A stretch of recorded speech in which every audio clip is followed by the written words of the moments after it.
남들보다 늦게 그림 시작하는 분들이 많이 고민하시는 부분을 얘기할게요. 남들보다 늦었다는 생각, 좀 이렇게 반대로 생각해보면 어떨까요? 늦을수록 더 오래까지 늦게까지 한다, 이렇게.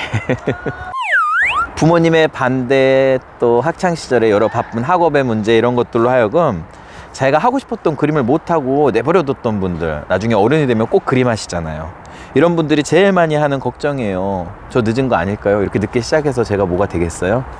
아유, 그런 말 하는 거 충분히 이해합니다. 저도 사실 고등학교 2학년 때 처음으로 미술을 시작을 했고요. 그 전에는 그냥 낙서 수준이었고, 갑자기 미술대학교, 만화대학교 가야겠다는 생각이 어느 날 그냥 갑자기 뿅 하고 들었어요.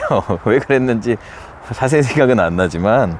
그래서 7, 8개월 열심히 미술학원도 좀 다녀보고, 또 사실은 잘 아시겠지만 이 미술학과들은 굉장히 점수가 높아요. 그러니까 공부를 잘해야 된다고요. 물론 성적이 낮은 학과들도 있지만 사람들이 가고 싶어하는 학과들은 전부 다 굉장히 좋은 성적을 요구하고 있어요. 그래서 공부도 굉장히 열심히 했는데요. 아마 제 인생에 그때 제일 많이 공부했던 것 같아요. 거의 7, 8개월 동안 잠을 안 자고 공부를 했더니 제가 고등학교에서 전교 꼴찌에서 전교 8등을 한 적도 있었어요. 그래서 와, 내가 진짜 이렇게 공부를 하다간 정말 서울대도 들어가겠다. 저는 어쨌든 열심히 해가지고 제가 원했던 만화 관련 학과에 진학을 했습니다. 또 대학원에도 진학을 했어요. 남들보다 늦게, 그것도 고등학교 2학년, 고등학교 3학년 때 본격적으로 시작을 하다 보니 어쩌면 남들보다 더 열심히 하지 않았나 생각이 들어요.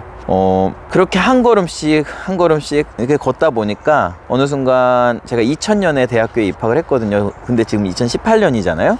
그럼 군대 생활 2년을 빼고 거의 16년 가까운 창작 생활을 이제 해왔습니다.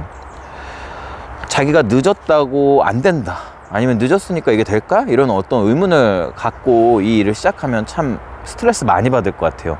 뭐 그렇게 해서 스트레스가 오히려 풀린다면 뭐 얼마든지 해도 좋을 것 같습니다. 하지만 자기가 늦었기 때문에 이거 불안하다, 여러 가지 불안점이 있지만 여기에 장점도 있거든요. 저는 오늘 그 장점을 여러분께 좀 말씀을 드리려고 해요. 남들보다 늦었다는 생각, 아니면 남들보다 더 늦게 시작하는 사람들이 가질 수 있는 장점, 세 가지만 말씀드릴게요. 자기가 하고 싶은 걸 한다는 즐거움이 크다는 거죠.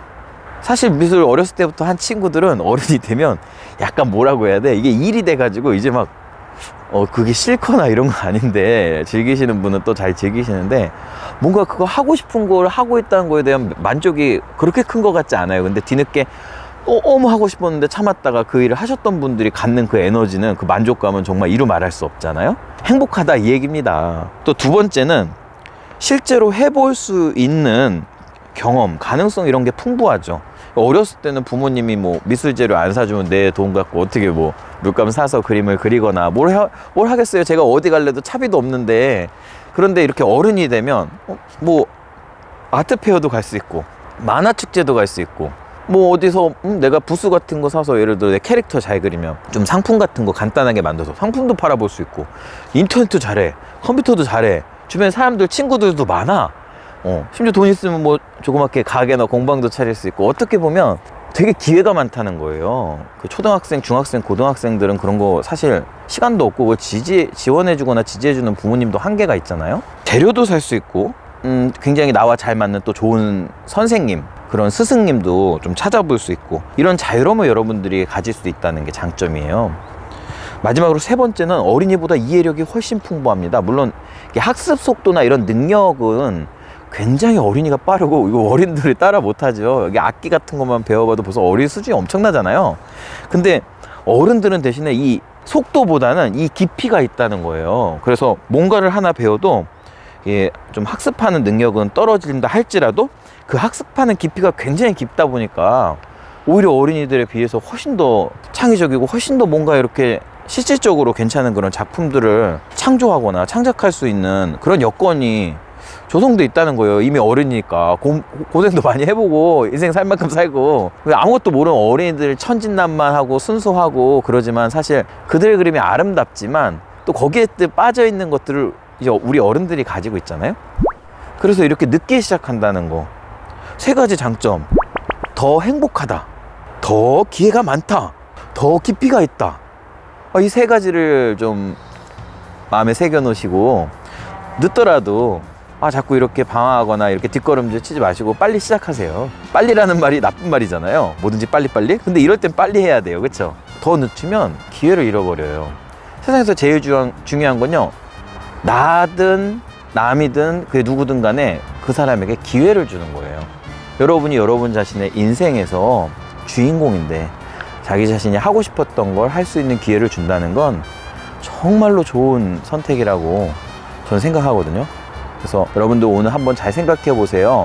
뒤늦게 시작한 걸 그저 두려워하며 하고 싶은 일에 대해서 이 시기를 늦추고 자꾸 걱정할 건지, 아니면 빨리 하기로 예를 들어 마음 먹었으면 무엇부터 어떻게 할 건지 찾아봐야죠.